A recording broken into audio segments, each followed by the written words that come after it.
Melbourne preview time. We're back to Sandown. The role of Gord today is being played by Kaz. Thanks for coming on, Kaz. Thanks, Mark. I'll be tipping every favourite. They're all morals. Yeah. Indeed. And our Melbourne Pro is coming off one of the big events last week at Flemington. You tipped up a storm, Aaron. Give the viewers a blow by blow. I think it was probably the early bets really that really solidified the day. I think Gord referenced when we led into the preview last week, I'd put a few in the channel, and I think it was about 26 units out for about 120 back. So it was over 400% pot in the early bet. So it was a fill up. It was a good day. And the big result, I think, was the second last, wasn't it? Down the straight. Georgia get mad. Yeah. Oh, no, it wasn't down the straight. It was a very slowly run race. We'll touch on the form lines through that race with the LU and Georgia get mad, because I think even if you run that race at a genuine clip, I think you still find the same result. I think those two horses still fight it out. So we'll cover those form lines. Yeah, and of course, for subscribers, Aaron puts out a review each week, either in video form or in hard copy form. So you've already reviewed that meeting for subscribers. That's one of the advantages of being in the channel, being a Melbourne Pro subscriber. You get information galore, not just about the Saturday meeting, and obviously, as I say, also post the Saturday meeting. All right, we're back to Sandown. We were there 2 weeks ago. The rail goes from true out to 5. It looks to be you've had a little bit of rain this week, but it just seems to be overcast and cool in the lead into this meeting. I've got 14 degrees of gentle sou'easter on Saturday and currently a soft 6. So tell us what you're expecting. We've had slightly more rain than expected. Maybe I need to get a better weather app. Judge will put me onto a good one. I think we'll be on a genuine slow track. We've not got drying conditions. You can see right now it's still raining at the moment, sprinkling. And I'm probably going to align with the syndicates in some ways on Saturday. I'm going to be really against first up horses. I really want fit horses or proven at the distance. I think we might see some trying conditions, and you want to be away from the rail, potentially late. The hillside deck, it's a really long straight. There's a bit of a dip.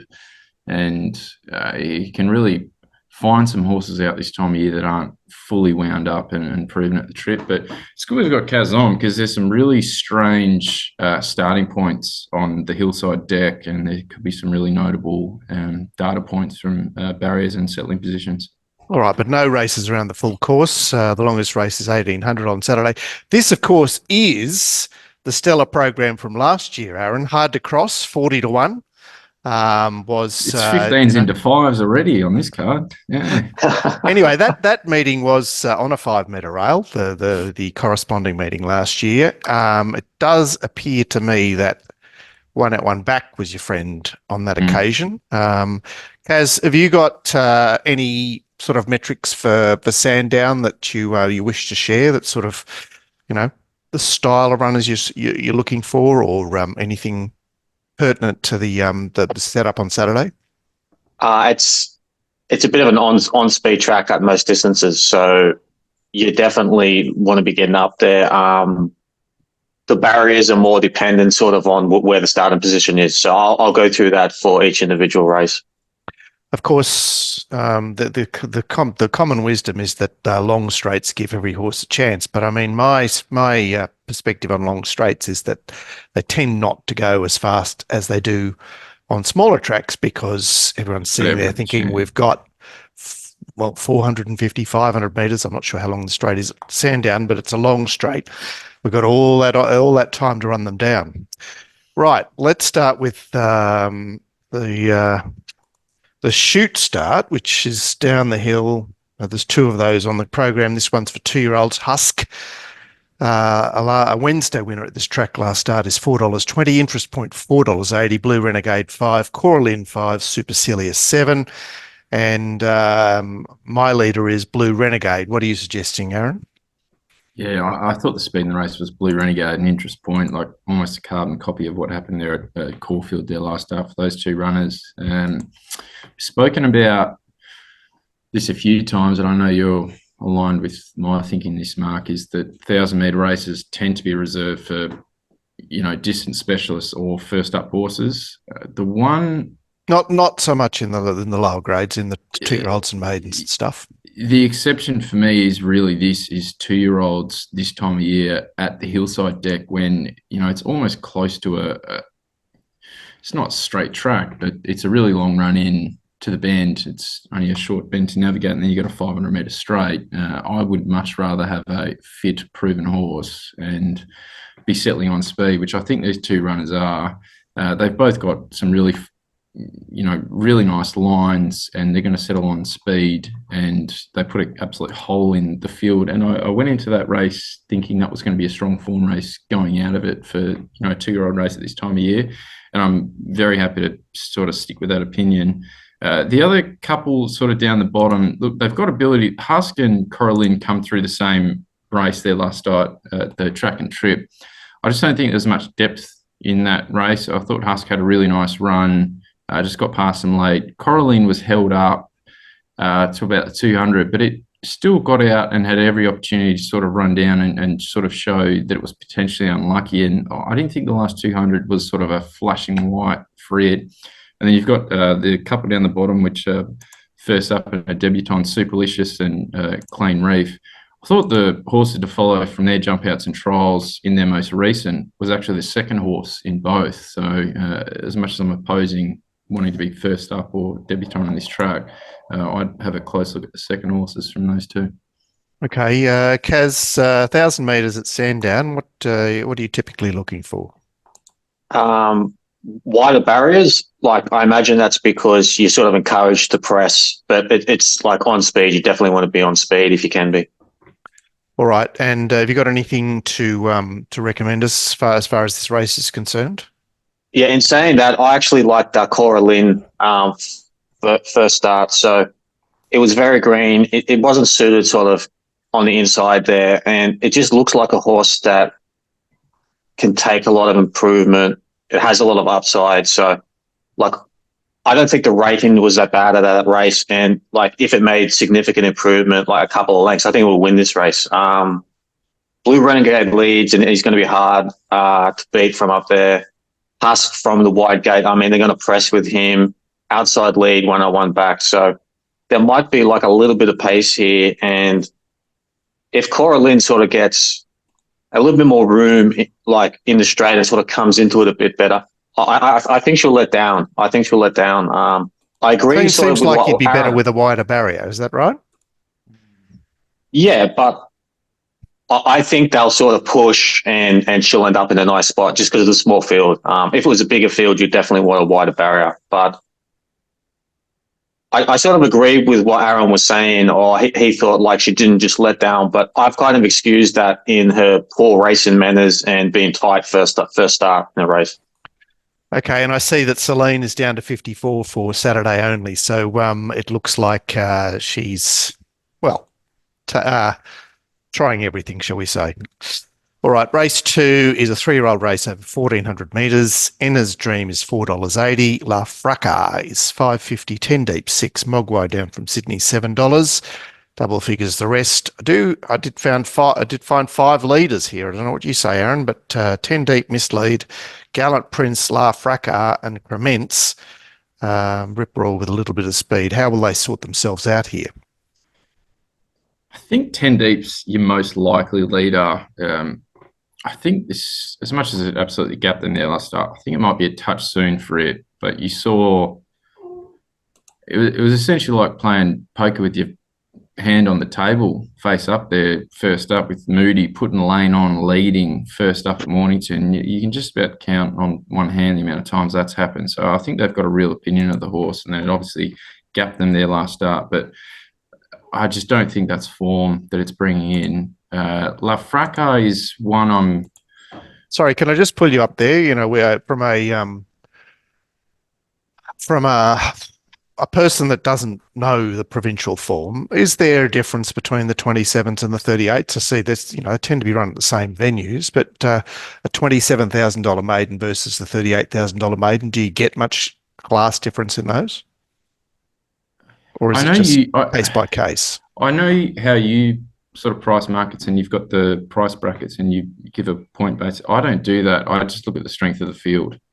Yeah, but I mean, do you get it to, like, is there a difference in strength between the 27s and the 38s? Not often, really. No, so it's just about timing and So like a good case point. I mean, Ferrari absolutely brained them yesterday, so it's probably not the best example, but that was one of the strongest sort of races of that grade you'll see. Whereas if you compared it to a similar prize money race on the day, they just weren't of the same bracket.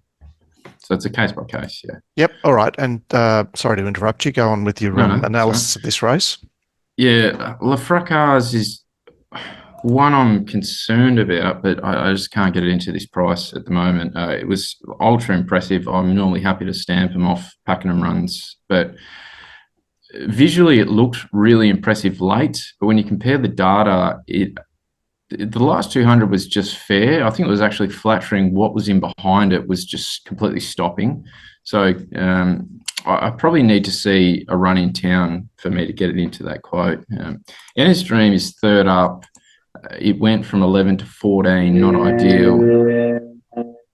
What was that there? It's third up, staying at the got a bit of buzzing in. Hang on, what's going on in the background there? That's all right.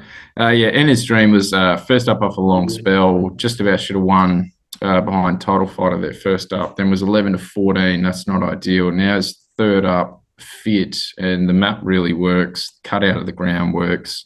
And when you watch that race back with Miss Ari there last start, I think that's a pretty strong form line, but it just completely peaked on its run and probably not in the best part of the track as well. So I really think third up is going to be its go. All right, Kaz, is this? Do you have this as a fast race? And 1,400 meters at Sandown obviously starts in the back straight. What typically are you looking for? Yeah, I feel like I'm at the RacingRant Park. Someone's just decided to. I don't know what they're doing in the background there. This looks a fast speed race for me. 1,400 meters. It's tougher from sort of 10 plus, and you don't want to settle really far back. So like settle in like 10 plus, really bad. On speed is advantage.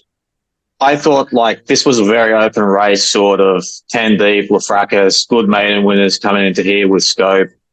And like Ennis Dream's the one you would want to be on, but it's just a bit of a negative for me, sort of the settling position. So she's going to be in the back half of the field because we've got, most of the field has much more pace than her. A lot of speed. I assume they'll net her and she'll just be last, and she'll sit wide. She'll try to get a drag into the race and finish over the top of them, which if she gets the right race shape, that will work, but you're always sort of dependent on what happens. So it's just sort of how fast they go up front. Do they cut each other up? Do they break the field up? And does she get a sack run? So I wouldn't want to back her at 460, but I have her on top. And the maiden winners, I mean, they got scope, but they're hard to come into also. So this is going to be a tough race to bet into. Maybe right, like post parade. Current prices, it's not throwing up an opportunity for you. No, I don't think so. All right, we've got another 1,400 meter race, benchmark 70, a cheap race that's got a bit more field size about it, and Name Dropper, which has had a long spell, just the one start, $5.50, Truffle Finder 7, Vale Mountain 9, Russian Meteor 9, El Rocco 9, Holo Amigos 10, and River Plate 11. River Plate in at Murray Bridge. Also in at Murray Bridge, sorry.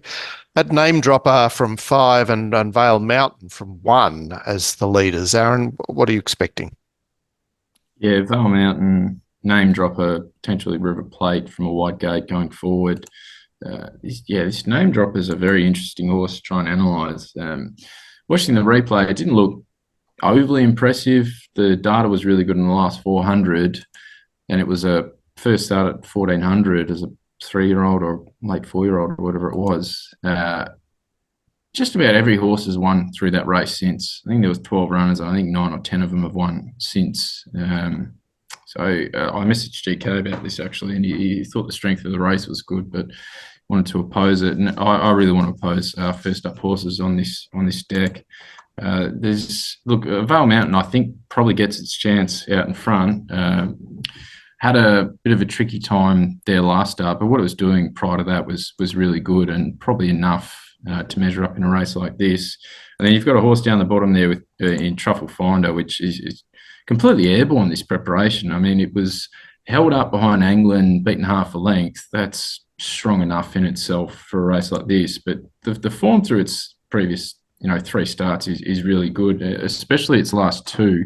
That race at the Hillside Deck, which was virtually track and trip there, 2 back. You had LU in the Open. The Open's come out and won since, I think I referenced last week, that was borderline a Saturday race anyway when I was referencing LU. And then LU, it just got nutted there last start. It was 5s into about $2.40, and, Lane just was completely asleep on the horse. It's a tough, fit, on-speed horse that had he gone quicker, he might have even knocked off Georgia Get Mad. So the form lines through it are clearly proven, and I've got no issues with barrier 14 from this starting point, especially when I want fit horses that can potentially loop them being away from the rails. So where are you expecting it to be in the run? I've got it. I've got 2 maps for it. One's 1 out, 3 back. The other's sort of in a 3 wide line carting up about midfield. Okay. How are you seeing this race, Kaz? I kind of agree a little bit with Aaron in Vale Mountain. It's going to be on speed. It gets a really good run here. The horse is going really well, and it had excuses last start. It's in the stewards report. It's held up. And you've got favourable things here. It's back in distance, and they've gone for a gear change. Name Dropper, it's a very interesting horse, but the problem I found with it is there was just no early speed in that Brisbane race. It was a bit of a just sit and sprint boat race. So you can't really assess anything on that, and it looks a bit short. Truffle Finder, I thought the map was against that at the current price. So I would have Vale Mountain as an overlay and probably the one to be backing in this race. Okay. Well, look, an interesting favourite, but I guess, we could see a fair bit of resistance there given the setup. Race 4, 1,300 metres, Fillies race, only a benchmark 70, so pretty low grade. Batrana, $4. Here Come the Star, $7.50. Miss Rumbini at $7.50. Flying Fizz, $8.50. Paradise City, $9. And speed out wide here from Paradise City and the roughy South Fiana. Matter-wise got a little bit of speed. Is there much happening here, Aaron? No, I think Paradise City just crosses and goes straight to the front. Stylish might give it a little bit early. I felt a bit sick doing the form on this race. Just a bet on Paradise City at 40s last start. It was 4 wide off the track and just got. That's in the past. What about the future? Well, it's very hard for me to get it from 40s into $9 in this race. I know it's coming back to Fillies in a 70, but now it's going up in weight and it's got T-ball on. Although she is flying, but yeah, it also gets a lead. But you've got a lot of unlucky horses as well in this race, particularly Batrana, which has come up favourite. That was, I think it was about $4.20 when we did the preview, and it blew to $10, $11 on the day, and then it got trimmed up a touch late to maybe about $7, $8. It was ultra unlucky. Should have clearly won the race, I think, with any sort of luck. And, now it's had that run under its belt. It gets second up to a better trip for it. But the map could potentially work for it as well. As much as there's not a heap going on, I think it can find a much more forward position than it did last start. I've got one at a price. I'm going to save it for the sheets. I'll let Kaz go on this race. All right. So look out for that, pro subscribers. So Adam, aka Kaz, what do we do? Well, how are you approaching this one? 1,300 meters, I guess, is that the shortest run to the turn there in the backstroke? Yeah, I think so. I just sort of go on the stats, and occasionally you see sort of something that is slightly different than you expect. So inside and outside draws are good here. And as I was saying, in the 1,400, outside draws are no good there. And it's just on speed as usual. So could that be that the shorter run of the first turn encourages encourages horses to kick up, certainly, and it also encourages horses to get on their bike from wider draws, and those in the middle are likely to get squeezed up. Yeah, very, very possible. I haven't video formed every Sandown race though for the last 3 years, so we'll have to let Aaron come up with his sort of hypothesis on that. I was impressed with Petrana last start. She very limited room and taken splits on the inside. I thought when she got out very late, she was a little soft on the line, but I'm going to say that was the 200 days off. And from the better barrier here, I think she races closer. I think she probably wins. Looks a good bet to me. I would be confident Paradise City will just run a race here because that was good last start. I know Aaron's a bit upset about... It's the same form line, isn't it? Yeah. I know Aaron's a bit upset about finding her 40s and then they're not winning, but that was a good run for this and it just gets a good map. So you wouldn't want to, you wouldn't want to, yeah. You wouldn't want to have a big bet on Petrana and have Paradise City knock you off. So you at least want to green up there if you're going to back Petrana, I would think. So that's sort of my strategy for this race. All right. You're saying that's the potent form in the race. Race 5, we're up to the mile here for mares. Great Taste 750. It's a wide open betting race. Great Taste 750, Arcana 750, Miss Tarzi 8, Blue Moon 850, and then 3 are at around the $10 and $11 mark. Cindy Falls, Precious Charm, and Princess Raya. I had speed out wide here from Binding and Precious Charm, with Miss Tarzi and Cindy Falls being little bits of speed underneath. Doesn't sound overly frenetic, Aaron. Long run down the back straight. Yeah, very long down the back straight. And I think you guys sort of touched on, Mark, you referenced it at the very start, and Kaz sort of knocked it on the head there, is that 12 to 1,300. It's a short run in, and then you've got this long sweeping bend, which you don't want to be trapped wide. And then you've got 500 metres to run them down. So that sort of starting point, it can suck pace out of the race, and they can be sort of below average when the map really suggests at times above average. But this starting point, it tends to be true towards sort of the way that you've aligned the tempo in the race. I'd Princess Raya and Fine Rebel potentially going forward as well. It's a 4-year-old and up mares race. It's not the strongest field. It's good I've got you on here, Kaz, and Mark, you might be able to answer this question as well. I found this really strange. I gave not much away in the previous race. I backed Arcana. It opened up $9 with the tab. I backed it. It came into $8 within about 60 seconds. It was into $6.50. So you'd assume another marked accounts backed it. Mm. It sat at $6.50 for about 90 minutes to 2 hours. Then the other corps went up. Now, the corps, they're not bookies. It's Sportsbet, Entain. Yep. They went up $9.50 and $9. I found that really bizarre. So they would have known about the fluctuation. Absolutely. So you talked about this before in the past, Mark, where, they have to bet the pros and sometimes they pay for the information. Tab have essentially paid for that information, saying $9 is the wrong price for Arcana. Do you find that really strange that Sportsbet have then gone up at $9.50, 50 cents higher than what Tab opened? Well, she seems a marketable horse. She's got a single figure SP and a Saturday race 2 starts back, and then she's got Jai McNeil, and it's not obvious. Maybe Adam's got a suggestion as to why why they might have topped up there. One thing I would say is I've been a little bit skeptical sort of how the tab's been operating sort of last year. To me, they look like they got a bit weaker.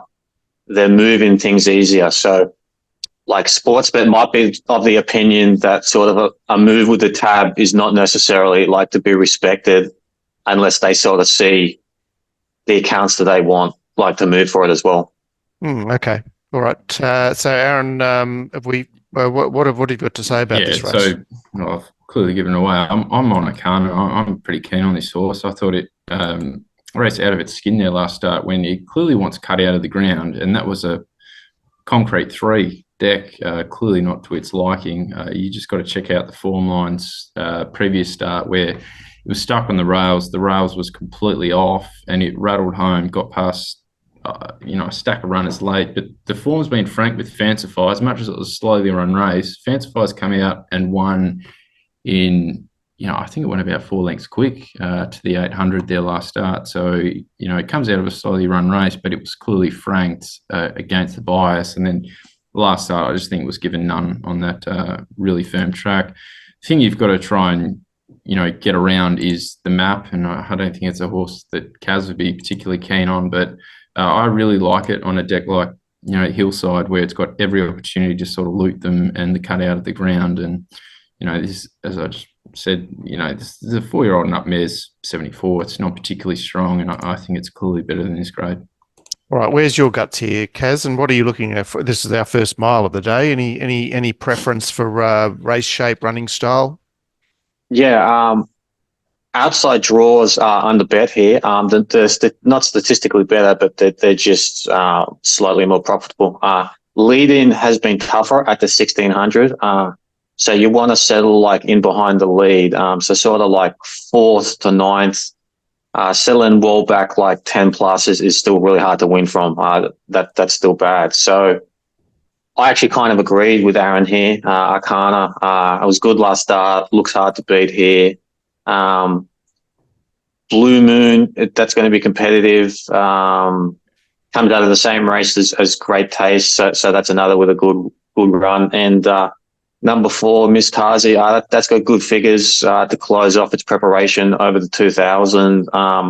You'd just be slightly concerned sort of barrier 1 here over the 1600 might not get room. So I'll be back in Akana.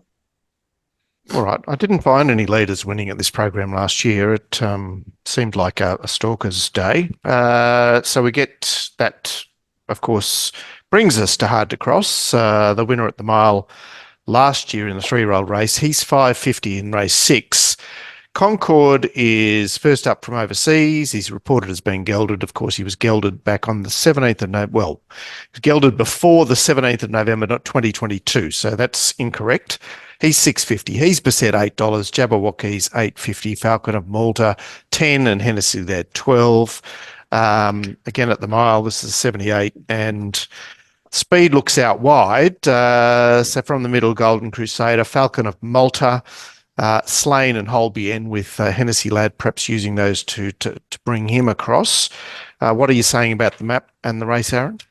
Yep, spot on in terms of the horses that go forward. They've all drawn wide, but 1600 they could get across relatively comfortably and find their spots, and some of the speed may come out of the race. But there are a few that want to be forward, and given they're wide, they might jostle for a position early. Hard to cross. It opened $15. The Sandown horse, isn't he? He's going to turn into nearest. Track and Trip. It's just an absolute superstar. It's just about one of my favourite horses. Did have a bit of a PR there last start and was on 52 kilos, but that was a much stronger race than this. And if you want to ping it for settling in the PR position, that's just what the horse does. It just finds itself in that spot. It does it every time. It's got some early tactical speed, and it's still strong late. And, from gate 5, with some speed drawn outside, there's every chance that it settles up and finds, sort of 1 out, 3 back, and that could be optimum position for this Track and Trip. I expect it probably gets out late, given that, it's 52 kilos last start. Now it's 61 with the claim coming slightly down.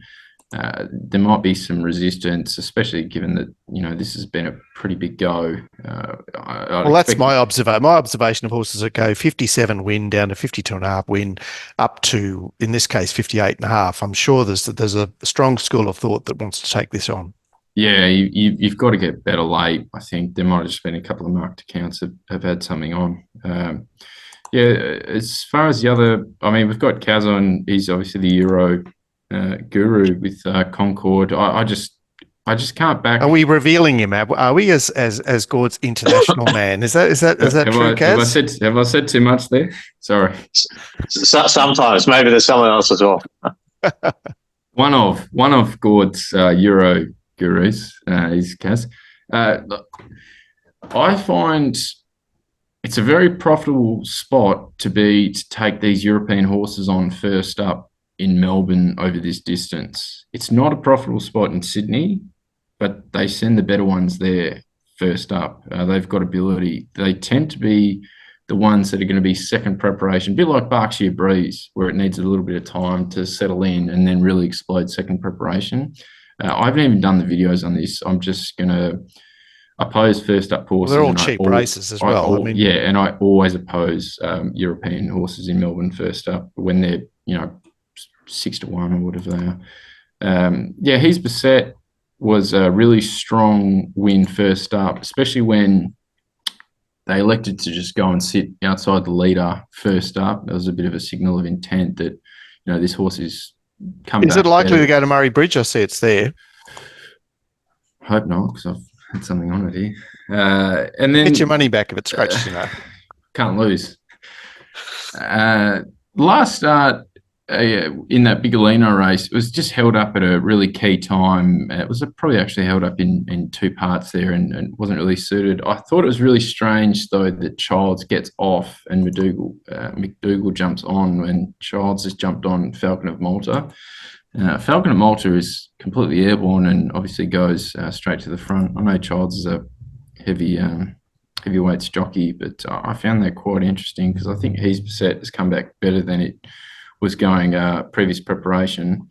Jabberwockies has obviously got a chance as well. It was in that hard to cross race there last start, and you can be slightly forgiving if you watch the head on. It got smacked over the nose with the whip, and it really resented that and sort of lost its momentum late. So look, I think there's a few chances in this race. All right, one of Gord's international men. What are you saying about this shipper here, Kaz, Concord? I like it. I don't know that this is the right race for it, but its last two starts were really good, and like for the level, like obviously it's not a top quality horse, but it's not racing against top quality horses. The jump out was good. I'd be keen if it didn't have barrier one. Like if it had a wider barrier, I would consider backing it, but it might be something that's just given like no respect in the market and gets out to double figure odds. At that point, like I'll just have something on it just because I think it's not a bad horse and it looked okay in the jump out. Hard to cross. I could see why they've backed that. Like they've probably gone overboard. But I don't know why they put up $15. That seems a bit weird. And Jabberwockies, like it's just stayed the same price. So I don't know why like Jabberwockies would be sort of $8 and they put up hard to cross at 15s. But sort of at the current odds, I'd probably be leaning more towards Jabberwockies. He's beset.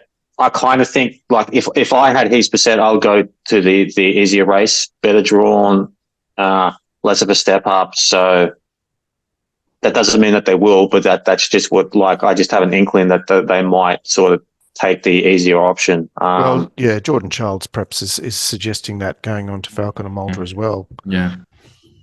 All right. We're still waiting for your morals, Kaz. It's you're not playing the role of Gord very well here. Patrana. I'm losing. Patrana, so Patrana in race 4. Okay. We're down the hill again at the 1,000-meter shoot start, and Mrs. Chrissy 550, Etienne 651 to reach 7, others in double figures, and I found 6 leaders, Inside Out, Wanda Reach, Squad, Direct, Etienne, Port Albert, Rattle and Bang. Do they just line up across the track here, Aaron? I found about 10 leaders. This race is frantic, and look, I think the best horse in the race is Etienne, but first up, when I don't want to be with those horses on Saturday and you've got a frantic tempo where, it's going to be pretty testing, I don't think that's that's your go. It's jumped out like a rocket, and I think it's clearly the best horse. But given that I just don't want to be with that profile on Saturday, it's a hard race to bet into. I've priced the race. I've got about 3 or 4 overlays. One is Vivienne, which I can find myself backing. I think it's about $11 at the moment.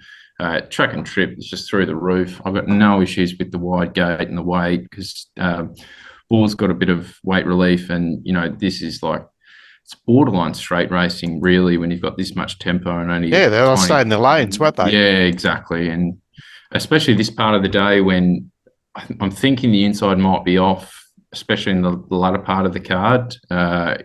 It's one that I'm going to look at, but I found this race pretty tricky. How are you approaching this race, Kaz? I see like a lot of speed here, and like I look at Wonder Reach, and it just meets Miss Chrissy so bad at the weights, and it's drawn barrier 1. So I mean, they're gonna. I have no idea why they're backing it into sort of the current quote that it is. So I mean, it's going to push forward, and then there's going to be pressure from outside. So I kind of see them sort of cutting each other up a little bit, and so you want to be up there, but I just think you want to just sit in behind them, which sort of might be the dream spot where I kind of see like Miss Chrissy sort of just maybe tracking a few lengths behind Editine, and it's got the fitness, so it's got the lightweight, so it probably can just get over the top of them here. I agree, Vivienne. I like consistent performer, good record at the track. So double figures for her. She looked a good bet as well. All right. That's obviously second leg of the quaddie. Race 8, penultimate, open over 1,400 metres. And here we've got Nicolini Vito at $4.20, Windstorm $6.50, So Risque $6.50, Is It Me $8. And the designated leader out wide is Edison, but it's got no rider. Underneath him, we've got Alvadun, So Risque, Lord Vladivostok, and Gentleman Roy to show out. What are you anticipating, Aaron?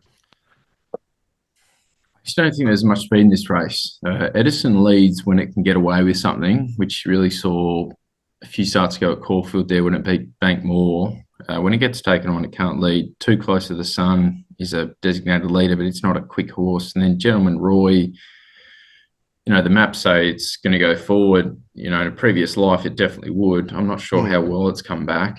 So there's not a lot of speed in this race, which makes it a little bit tricky, which brings a horse like So Risque into the frame. I think, what's the market got? Nicolini Vito, So Risque, Windstorm, and Is It Me? I think they're the 4 horses you look at. I don't think the winner's going to come outside of those. Nicolini Vito was a really dominant winner there, Track and Trip last start. You just need to put it out of your head, really, the early price. It went up with the tab, $7.50. Just pretend that's a ghost, didn't exist. It's still probably around a bet at about the 420 mark, best available at the moment. Really dominant. It's completely airborne, this preparation. I think the run behind Who Dares was also phenomenal as well, as much as it was a straight run. And I've got no issues really with the soft deck. The issue is coming out of gate 1 this part of the day, and the fact there's not as much tempo as the previous start. So Risque really comes into it with the lack of tempo where it can position itself forward to midfield, potentially, in the first 5 runners. And it got beat 3 lengths behind Nicolini Vito last start, but it raced on the inside. The inside was completely cactus, and now it's going to race, away from the inside when the inside might be off again, and it's still down in the weights, and now it's 3rd up, and it's going to be really hard. Favourite in the lead up as well, so. Favourite in the lead up as well, but I don't think people are giving as much of a tick towards the inside runners on that track. I think you've got to give them at least 3 lengths, really. Well, it's a fair amount. Yeah, it's significant, which puts a horse, alongside Nicolini Vito, as much as it was a really impressive run. And then Is It Me is, one of mine. It was. He's a fan of the show, Is It Me? He's a fan of the show. It was off the map in the Mongoom. what do they call it? The country Newmarket or the bush Newmarket. It was 20s into 550. Just didn't handle the track conditions. You can completely forgive horses that didn't handle the ball through that carnival. All right, but you're saying he's on a soft deck here. Is that a concern? No, it wasn't a soft deck at the Bull, though. It was such a shifty track that it was just so bizarre that some of these horses that were dead set, like wet track types, didn't handle it, and they've come out and won since. Even some that have raced on the inside. It was just such a bizarre track to try and assess. You just need to try and put your pen through that and just look at previous form. The run there last start, I think, was phenomenal. It just had no chance, really. He just didn't put it into the race early, Childs. It was held up in key parts. It was basically, nearly went to the line untested, and I think it just had a lot up its sleeve. Look what it did past the post.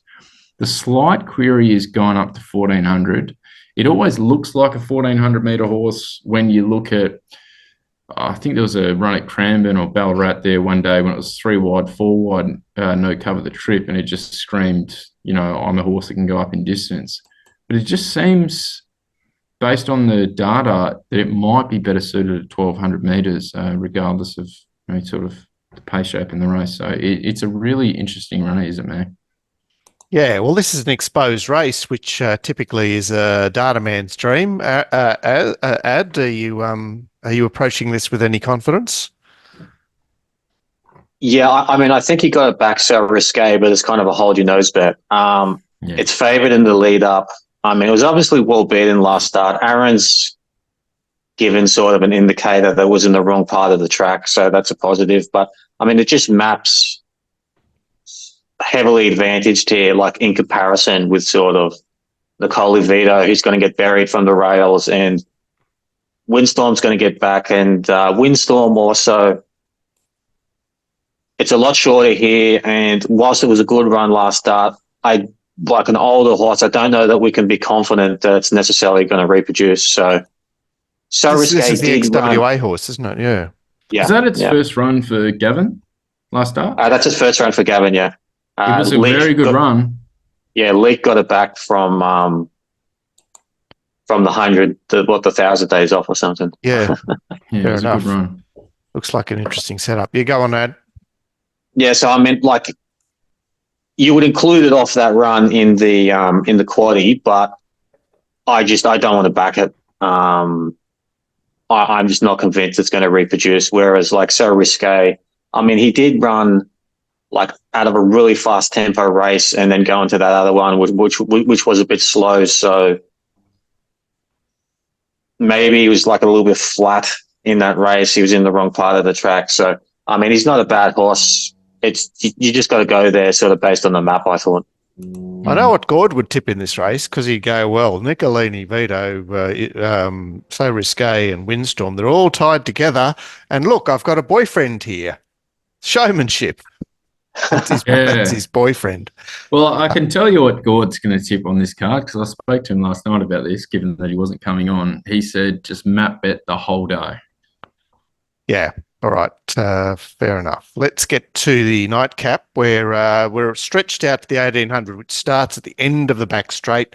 So it is an extremely long run to the long bend. Jimmy the Bear, $6. Dashing the leader, $8. Cadmus, $8. Pounding, $9. So Dashing from 3 looks to show out, but there are lots of others with speed, and they've got plenty of time to make their mind up as to whether they want to proceed, Aaron. Yeah, a lot of time, but not much intent, really. Dashing on its day just gets away with races like this. You've got Gregor Limo, Smoking Romance, Pervade. I know they've got a stack of Pervade's got the blinkers on. Yeah, and I've just been crying out for this horse to draw a gate and try and find the lead in a race at odds, but I don't know how much intent they've really got with those 3 outside of Dashing to actually try and cross it. So I can see a lot of pace in this race being sucked out, and Dashing on its day can be pretty hard to beat in these circumstances. It's got the track and trip win already, and it's beaten a couple of okay horses this preparation when it's got away with something. And, you know, Declan Bates is on from 3. I don't think he's going to let anything cross him. And everyone's seen what he's done on, you know, Pride of Jenny, but he's done it on occasions on a lot of horses. It's almost like he's got a stopwatch on his wrist and he just clocks fractions like other front runners just can't do. Like, you know, D Lane's probably in the same category as him in terms of front running jockeys. Yeah, Jimmy the Bear, favourite at the moment. I found this a really strange one when I was going back through this horse's form. It just feels like a horse that's so honest and just runs a length off them every start. But it's 7 wins from 25 starts. It's actually a winner from the strike Feels like rate. it goes around all the time. And it's always well backed and it just runs an honest race. But it's just been completely flying his preparation. I mean, what it did there last start in that dashing race, that was a really slowly run race. It was settling off them. That was a really firm deck. I don't think that's actually its go as much as the good track stats read quite well. It's going to get a nice cut into the race.